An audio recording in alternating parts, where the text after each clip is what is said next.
l'imam Abu Hanifa fait partie des gens du Salaf. Il a vécu une partie du 1er siècle et il est décédé en l'an 150 de l'Hégire. Les gens du Salaf, ce sont les savants des 3 premiers siècles de l'Hégire. Dans les 3 premiers siècles.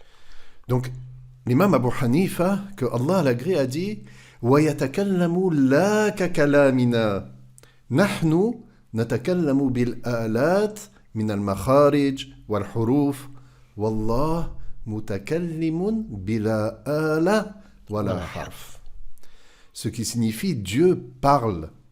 Et sa parole n'est pas comme la nôtre. Nous parlons avec des organes, des points d'articulation et des lettres. Et Allah parle sans organes ni lettres. Pour être plus clair, il faut retenir que l'attribut de Allah, la parole, n'a aucune ressemblance avec la parole des créatures.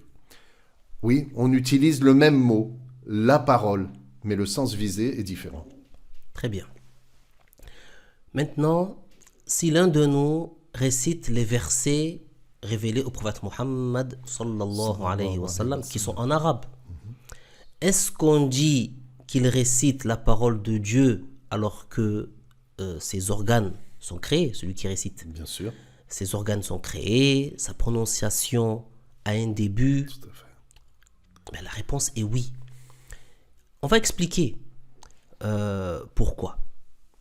Le texte révélé au prophète Muhammad alayhi salatu wassalam est appelé aussi la parole de Dieu, kalamullah. En fait, le terme la parole de Dieu, kalamullah en arabe, il peut être utilisé pour désigner l'attribut de Allah qui n'est pas créé, et il peut être utilisé pour désigner le texte révélé en arabe qui lui est composé de mots et de lettres créées.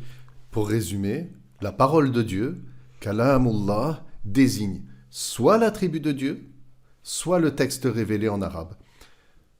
Maintenant, une personne pourrait se demander si le terme Qur'an a lui aussi plusieurs sens.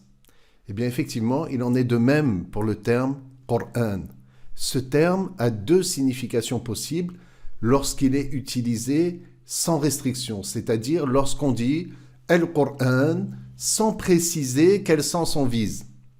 Il est employé afin de désigner les termes révélés au prophète Muhammad sallallahu alayhi wa sallam et qui eux sont en arabe, mais il est également employé pour désigner l'attribut de la parole de Allah qui n'est pas créé, qui n'est ni lettre, ni son, et n'est ni une langue arabe, ni aucune autre langue.